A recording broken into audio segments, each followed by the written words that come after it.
ಈ ರೀತಿ ಸೆಲೆಬ್ರೇಷನ್ ಇಟ್ಕೋಬೇಕಾಗಿಲ್ಲ. ಇದೇನು ಇಂಡಿಯಾ ಪಾಕಿಸ್ತಾನ್ ಮ್ಯಾಚ್ ಅಲ್ಲ, ಅಥವಾ ಇಂಗ್ಲೆಂಡ್ ಮ್ಯಾಚ್ ಅಲ್ಲ. World cup ತಗೊಂಡ್ಬಂದಿಲ್ಲ.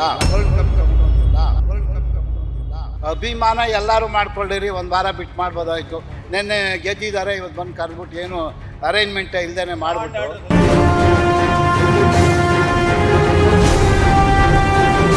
ರೆಸ್ಪಾನ್ಸಿಬಲ್ ಮಿನಿಸ್ಟರ್ ಆಗಿ ಸರಿಯಾಗಿ ಮಾತಾಡೋದು ಕಲಿಬೇಕು. ಫಸ್ಟು ದುರಂಕಾರದಲ್ಲಿ ಟಿ ವಿನವ್ರು ಕೇಳಿದ್ರೆ ಪ್ರಶ್ನೆ, ಏಯ್ ಹೋಗೋ ಬಾರೋ.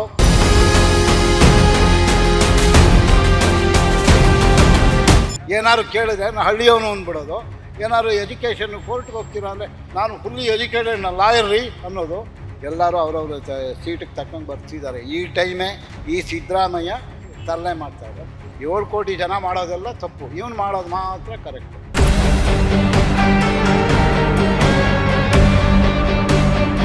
ಯಾಕೆಂದರೆ ಸರ್ಕಾರನೇ ಸರಿ ಇಲ್ಲ. ಸರ್ಕಾರದ ಮುಖ್ಯಮಂತ್ರಿ ಮೊದಲೇ ಸರಿ ಇಲ್ಲ. ಇವಾಗ ಮಧು ಬಂಗಾರಪ್ಪ ವಿದ್ಯೆನೇ ಬರೋಲ್ಲ, ಅವನು ನಮ್ಮ ಶಿಕ್ಷಣ ಮಂತ್ರಿ ಆಗಿದ್ದಾನೆ.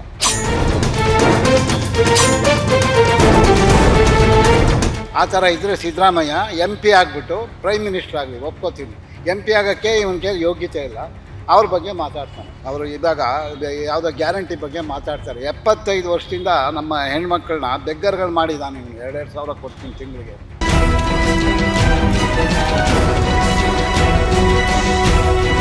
ಏನು ಮಾಡೋದಿಲ್ಲ, ಸುಮ್ಮನೆ ನನ್ನ ಹೆಂಡತಿಗೂ ಇರಲಿ, ನನ್ನ ಮಗಳಿಗೂ ಇರಲಿ ಅಂತ ಅಂದ್ಬಿಟ್ಟು ರೋಡ್ ಪಡೆದ್ಬಿಟ್ರೆ ಆಗೋದಿಲ್ಲ. ಇದು ಕಾಲು ತುಳ್ತಾ ಇರೋದು ಇವನಿಂದ. ವಿಧಾನಸೌಧ ಮುಂದೆ ನಿಂತ್ಕೊಂಡು ಅಲ್ಲೋಗಿ ಅಂತ ಹೇಳ್ಬಿಟ್ಟು DCM ಅಲ್ಲೋಗಿ ಮುತ್ಕೊಟ್ರೆ ಅಲ್ಲಿ ಯಾರು ಹೊಣೆ ಅದು?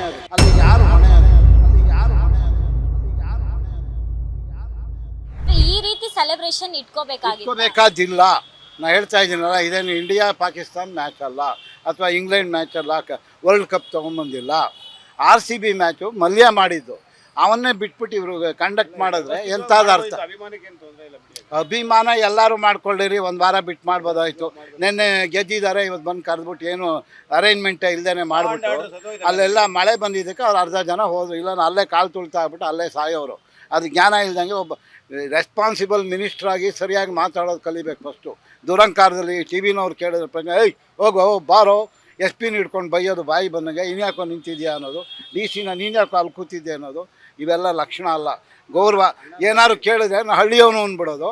ಏನಾದ್ರು ಎಜುಕೇಷನ್ ಕೋರ್ಟ್ಗೆ ಹೋಗ್ತೀರಾ ಅಂದರೆ ನಾನು ಫುಲ್ಲಿ ಎಜುಕೇಟೆಡ್ ಲಾಯರ್ ರೀ ಅನ್ನೋದು. ಇದೆಲ್ಲ ಏನಿದು?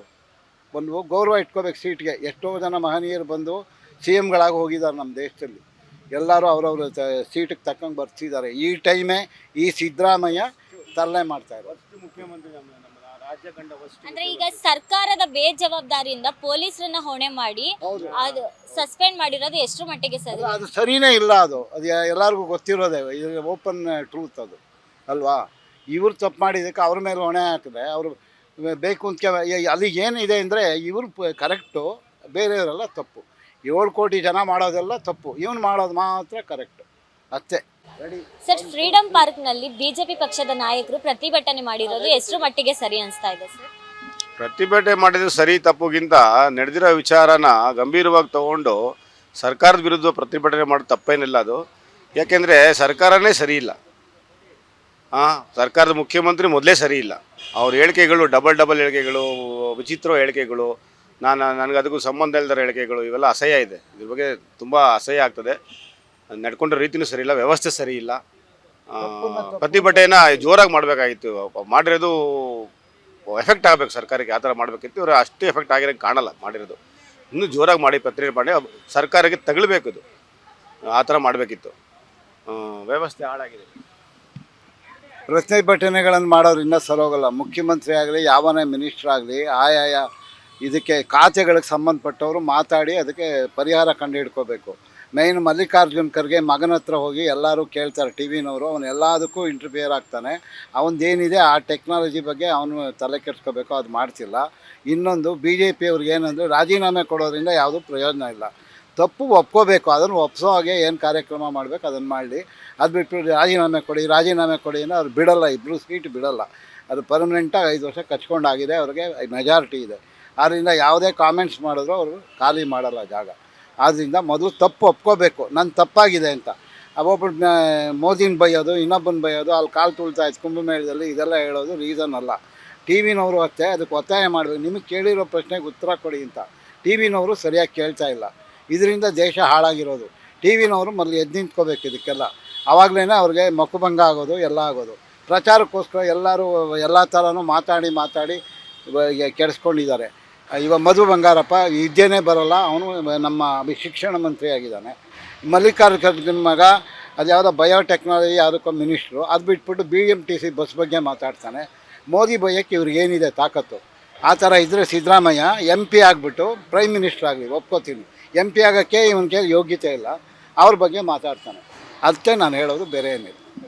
ಸೊ ಈಗ 11 ಜನ ಸಾವಾಗಿದೆಯಲ್ಲ ಸರ್, ಅದನ್ನೇ ಹೇಳೋದಲ್ಲಮ್ಮ, ಈ ರೀತಿ ಅದನ್ನು ತಪ್ಪು ಒಪ್ಕೊ. BJPಯವ್ರ ಬಗ್ಗೆ ನಾನು ಹೇಳಲ್ಲ. BJPಯವ್ರು ಏನಂದರೆ ಅವ್ರಿಗೆ ಹೇಗೆ ಹೋಗಬೇಕು ಅನ್ನೋ ಪಾತೆ ಗೊತ್ತಿಲ್ಲ. ಸುಮ್ಮನೆ ಪ್ರತಿಭಟನೆಗಳು ಮಾಡೋದ್ರಿಂದ ಪ್ರಯೋಜನ ಇಲ್ಲ. ಅವ್ರವ್ರು ಇವಾಗ 250 ಜನ ಕೊಟ್ಟು ಎಲೆಕ್ಟ್ ಮಾಡಿರೋದು ಯಾಕೆ ನಾವು? ಅವ್ರವ್ರ ಮನೆ ಮುಂದೆ ಹೋಗಿ ಕೂತ್ಕೋಬೇಕು. ಅದು ಬಿಟ್ಬಿಟ್ಟು ಎಲ್ಲೋ ಬಸವ ಕಲ್ಯಾಣದಲ್ಲಿ ಮಾಡ್ತೀನಿ, ಮೈಸೂರಲ್ಲಿ ಮಾಡ್ತೀನಿ, ಇನ್ನೂ ಪ್ರತಿಭಟನೆ ಸರಿ ಇಲ್ಲ. MLAಗಳು ಯಾರ್ಯಾರು ಇದ್ದಾರೋ ಅವ್ರ ಮನೆ ಮುಂದೆ ಕೂತ್ಕೊಂಡು ಪ್ರತಿಭಟನೆ ಮಾಡಲಿ, ಅದಕ್ಕೊಂದು ಮೀನಿಂಗ್ ಸಿಗುತ್ತೆ. ಅಲ್ಲ, ಅವರವರ ಮನೆ ಮುಂದೆ ಕೂತ್ಕೊಂಡು 205 ಜನ ಎಲೆಕ್ಟ್ ಮಾಡಿದ್ದೀರಲ್ಲ, ಅವ್ರ ಮನೆ ಮುಂದೆ ನಿಮ್ಮನ್ನು 60 ಜನ ಸೇರಿಸಿ ಹೇಳ್ತಾ ಇದ್ದೀನಿ ನಾನು. ಅವರ ಮನೆ ಮುಂದೆ ಕೂತ್ಕೊಂಡು ಪ್ರತಿಭಟನೆ ಮಾಡಿ. ಹೊರಗಡೆ ಮಾಡಿದ್ರೆ ಏನು ಬರುತ್ತೆ? ಯಾರು ತಿಳ್ಕೊತಾರೆ ಅದ್ರ ಬಗ್ಗೆ? ಹೌದಾ ಇಲ್ವಾ? ಆಳುವ MLAಗಳ ಮನೆ ಮುಂದೆ ಸ್ಟ್ರೈಕ್ ಮಾಡಲಿ. ಜನಗಳಿಗೆ ತೊಂದರೆ ಕೊಟ್ಕೊಂಡು, ರೋಡ್ ಬ್ಲಾಕ್ ಮಾಡಿಕೊಂಡು, ವೆಹಿಕಲ್ಸ್ ಅಡ್ಡ ಹಾಕ್ಕೊಂಡು ಇವೆಲ್ಲ ಮಾಡೋದ್ರಿಂದ ನಮಗೆ ನಷ್ಟನೇ ಹೊರತು ಅವ್ರಿಗಲ್ಲ. ಅವರು ಇವಾಗ ಯಾವುದೋ ಗ್ಯಾರಂಟಿ ಬಗ್ಗೆ ಮಾತಾಡ್ತಾರೆ. 75 ವರ್ಷದಿಂದ ನಮ್ಮ ಹೆಣ್ಮಕ್ಳನ್ನ ಬೆಗ್ಗರ್ಗಳು ಮಾಡಿದ್ದಾನೆ ಇವನು. 2,000 ಕೊಡ್ತೀನಿ ತಿಂಗಳಿಗೆ ಅಂತ. ಯಾಕೆ ಮಾಡಬೇಕಾಯ್ತು?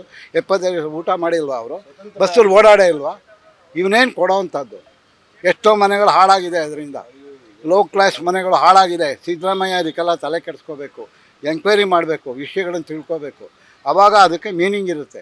ಏನು ಮಾಡೋದಿಲ್ಲ, ಸುಮ್ಮನೆ ನನ್ನ ಹೆಂಡತಿಗೂ ಇರಲಿ, ನನ್ನ ಮಗಳಿಗೂ ಇರಲಿ ಅಂತ ಅಂದ್ಬಿಟ್ಟು ರೋಡ್ ಪಡೆದ್ಬಿಟ್ರೆ ಆಗೋದಿಲ್ಲ. ಟಿ ವಿನವ್ರು ಏನು ಕೇಳಿದ್ರು ಪ್ರಶ್ನೆಗೆ ಅವ್ನು ಕೇಳ್ರಿ, ಅವ್ನು ಮಾಡಿಲ್ವೇನ್ರಿ, ಇವನು ಮಾಡಿಲ್ವೇನ್ರಿ ಅಂತ ಹೇಳ್ತಾರೆ. ಅದು ಸರಿ ಇಲ್ಲ. ನೀನು ಮಾಡಿರೋ ತಪ್ಪ ಸರಿನೋ ಅದನ್ನು ಹೇಳು ಅನ್ಬೇಕು. ನೀವು ಹಾಗೆ ಕೇಳಬೇಕು. ಟಿ ವಿನವರು ಅದನ್ನು ಕೇಳ್ತಾ ಇಲ್ಲ, ಆದ್ದರಿಂದ ಅವ್ರಿಗೆಲ್ಲ ಪೊಗರು ಜಾಸ್ತಿ. ಅಷ್ಟೇ ನಾನು ಹೇಳೋಕ್ಕೆ ಇಷ್ಟಪಡೋದು. ಸೊ ಈಗ ಕಾಂಗ್ರೆಸ್ ಸರ್ಕಾರದವ್ರು ಏನು ಹೇಳಿದ್ದಾರೆ ಅಂದರೆ, ಪಹಲ್ಗಾಮ್ ಅಟ್ಯಾಕಲ್ಲಿ 26 ಮಂದಿ ಜೀವನ ಕಳ್ಕೊಂಡಿದ್ದಾರಲ್ಲ, ಸೊ ಇದನ್ನು ಯಾಕೆ ಮೋದಿ ಅವ್ರನ್ನ ಯಾಕೆ ಹೇಳಿಲ್ಲ? ಅದು ಇದನ್ನು ಗುಂಡಲ್ಲಿ ಹೊಡೆದು ಸಾಯಿಸಿರೋದು 30 ಜನನ, ಅದು ಬೇರೆ ಇಶ್ಯೂ. ಇದು ಕಾಲು ತುಳ್ತಾ ಇರೋದು ಇವನಿಂದ. ವಿಧಾನಸೌಧ ಮುಂದೆ ನಿಂತ್ಕೊಂಡು ಅಲ್ಲೋಗಿ ಅಂತ ಹೇಳ್ಬಿಟ್ಟು DCM ಅಲ್ಲೋಗಿ ಮುತ್ಕೊಟ್ರೆ ಅಲ್ಲಿ ಯಾರು ಹೊಣೆ? ಅದಕ್ಕೆ ಇವರು ಒಪ್ಕೊಳ್ಳೇಬೇಕು. ತಪ್ಪಾಗಿರೋದನ್ನ ಒಪ್ಕೋಬೇಕು. ಅವರು ಅದು ಮಾಡಿದ್ರು ಇದು ಮಾಡಿದ್ರು ಅಂತ ಕಾಮೆಂಟ್ ಮಾಡೋದಲ್ಲ. ನೀನೇನು ಮಾಡಿದೆಯಾ ಅದನ್ನು ಹೇಳು ಅನ್ಬೇಕು. ಅದು ಮೇಯ್ನು. ವ್ಯತ್ಯಾಸಗಳು ಬೇಕಾದಷ್ಟು. ಕುಂಭಮೇಳದಲ್ಲಿ ಇದ್ರು ದಿನಕ್ಕೆ 1.5 ಕೋಟಿ ಜನ ಹೋಗೋರು. ಇವರು ಕಾಂಗ್ರೆಸ್ ಆಡಳ್ತಾ ಇದ್ದಾಗ 150 ಜನ ಸತ್ತಿದ್ದಾರೆ. ಅದನ್ನು ಕೇಳ್ತಾರೆ. ಅದನ್ನು ಕೇಳೋ ಪ್ರಶ್ನೆ ನಾವು ಕೇಳೋದಿಲ್ಲ, ಅವರು ಹೇಳೋದಿಲ್ಲ. ಇವರು ಅವನ ಬಗ್ಗೆ ಕೇಳೋದು, ಇವನ ಬಗ್ಗೆ ಕೇಳೋದು ಬಿಟ್ಟು ಇವನದೇನಿದೆ ತಪ್ಪು ಅದನ್ನು ಸರಿ ಮಾಡ್ಕೊಳ್ಳೋಕೆ ಪ್ರಯತ್ನ ಮಾಡಬೇಕು. ಇವರ ಆ್ಯಕ್ಚುಲ್ ಆಗಿ ಇದು ಇಂಡಿಯಾ ಪಾಕಿಸ್ತಾನ ಮ್ಯಾಚ್ ಅಲ್ಲ. ಆಮೇಲೆ ಏನದು T20 ಜನ ಹೇಳ್ತಾರೆ, 2020 ಮ್ಯಾಚ್ ಅಲ್ಲ. IPL ಯಾವನ ಪಾಪ ಅವನು ಮಲ್ಯ RCB ಅಂತ ಮಾಡಿದ್ದು, ರಾಯಲ್ ಚಾಲೆಂಜ್ ಬ್ಯಾಂಗ್ಳೂರ್ ಅಂತ. ಅದು ಆ ಕುಡ್ತಕ್ಕೆ ಮಾಡಿದ್ದು ಅವನು, ಅಡ್ವರ್ಟೈಸ್ ಆಗಲಿ ಅಂತ. ಇವ್ರಿಗೂ ಅದಕ್ಕೂ ಸಂಬಂಧ ಏನು? ಇವ್ರು ಯಾಕೆ ಸನ್ಮಾನ ಮಾಡಬೇಕು? ಪಾಕಿಸ್ತಾನ್ ಜಿಂದಾಬಾದ್ ಅಂತ ಕೂಗಿದ್ರು ವಿಧಾನಸೌಧದಲ್ಲಿ. ಯಾವನ MLC ಅವನ್ನ ಇನ್ನೂ ಓಲಾಡಿಸ್ಕೊಂಡು ಅವನ್ನ ಡೆಪ್ಯೂಟ್ ಮಾಡೋಕ್ಕೆ ಹೋಗಿದ್ರು ಇವರು. ಯಾವುದಕ್ಕೆ? ಈ ಪಹಲ್ಗಾಮ್ ಅಟ್ಯಾಕ್ ಇದ್ರ ಬಗ್ಗೆ ಮಾತಾಡು ಅಂತ. ಇಂಥ ಜನ ಇವರು ಕಾಂಗ್ರೆಸ್ನವರು ಬೇರೆಯವ್ರ ಬಗ್ಗೆ ಮಾತಾಡ್ತಾರೆ. ಎಲ್ಲ ನಂಬರ್ 1 ಎಲ್ಲ ಏನಾದ್ರು ದುಡ್ಡು ತಿನ್ನಕ್ಕೆ ಕೂತಿರೋರೇ ಹೊರತು ಯಾರು ಇದ್ರ ಬಗ್ಗೆ ಪರಿಹಾರ ಕೊಡೋಲ್ಲ. ಹೆಚ್ಚಿನ ಸುದ್ದಿಗಳಿಗಾಗಿ ನಮ್ಮ ಚಾನೆಲ್ನ ಸಬ್ಸ್ಕ್ರೈಬ್ ಮಾಡಿ.